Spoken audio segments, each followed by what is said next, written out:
Para vocês que no YouTube eu tenho um canal de videoaulas bem doméstico, super simples, mas tem lá aulas de história, de geografia, de atualidades. É o professor Horácio Ferraz, né? Tá na descrição já. Estogel, professor Horácio Ferraz, tá na descrição. Acessar e se inscrever lá, dá uma força. Porque pra gente começar, peraí que eu esqueci de mudar pro slide, mas beleza, né?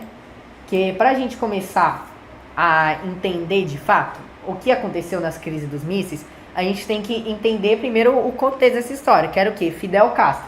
Fidel Castro, inclusive ele, polêmica agora, hein? Pronto, né? A galera já vai colocar apoiador de ditadura. Sempre assim. Mas vamos começar então. Fidel Castro não vou explicar a Revolução Cubana inteira aqui, mas basicamente eles fizeram um movimento lá contra o governo e tomaram o poder. Fulgêncio Batista, né, que era o ditador. Eles tomaram o poder e aí com isso ele começou mais a implantar uma ditadura. Vou segurar o microfone porque senão ele não lê. Começaram a implantar uma ditadura, começaram a se aproximar do comunismo. Basicamente ele assumiu o comunismo depois de um tempo, mas eles começaram a se aproximar da União Soviética e consequentemente a União Soviética começou a mandar armamento, base militar pra lá, tá bom?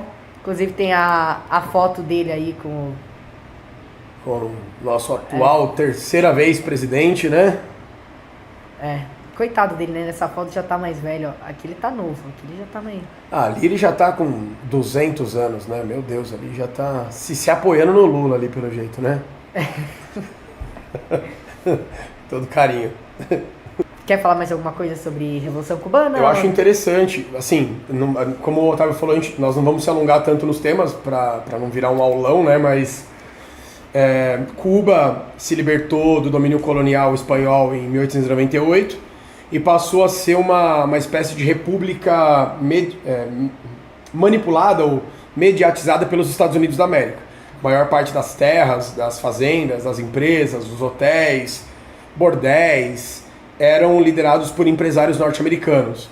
E as condições de vida dos produtores de açúcar, Cuba sempre foi uma potência produtora de açúcar, e a condição de vida das classes subalternas, né, os agricultores, operários e tal, era bastante ruim.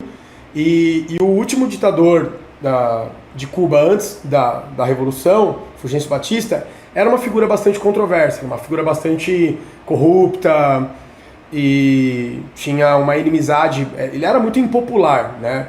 Porque em geral o governo dele era um governo que colaborava muito mais com Washington, com os Estados Unidos, do que com o próprio desenvolvimento da população cubana.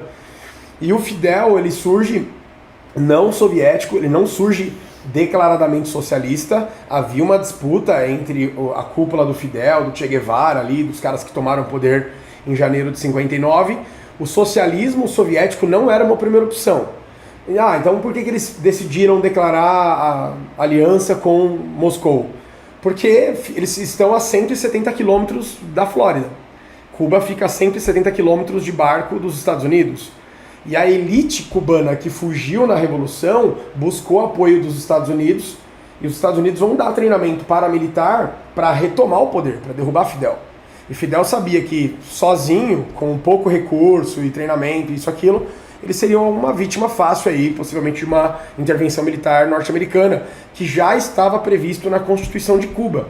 A Constituição de Cuba de 1902 tinha uma emenda chamada Emenda Platt, que dava o direito do exército americano interferir caso houvesse uma ameaça na ilha. Então, o Fidel Castro, quando ele diz que ele é marxista-leninista e que ele está com a União Soviética, já é 1961, já é 2 anos depois da Revolução Cubana.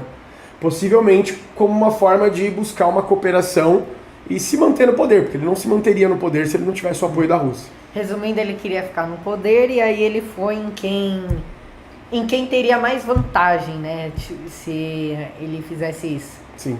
Então foi esse o contexto, né, da Revolução Cubana, porque se a gente não entende a Revolução Cubana, não dá pra entender a crise dos mísseis, coisa do Fidel, tudo, né? Sim. Tem gente que fala ainda, por que foi de Moscou, lá da União Soviética, míssil pra Cuba? Tem gente que não entende, né? Sim. Então se você não explica tudo, às vezes o pessoal não entende. É importante pegar os contextos, né? Não precisa saber tudo, mas eu acho que é legal saber os contextos, né, do que tá acontecendo.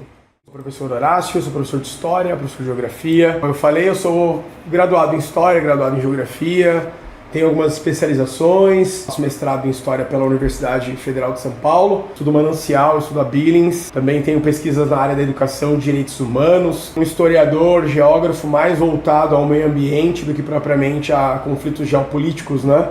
Trabalho como professor de História e Geografia na rede pública e privada aqui de Ribeirão Pires. Espero que tenha alguns alunos aí no decorrer do podcast que venham acompanhar.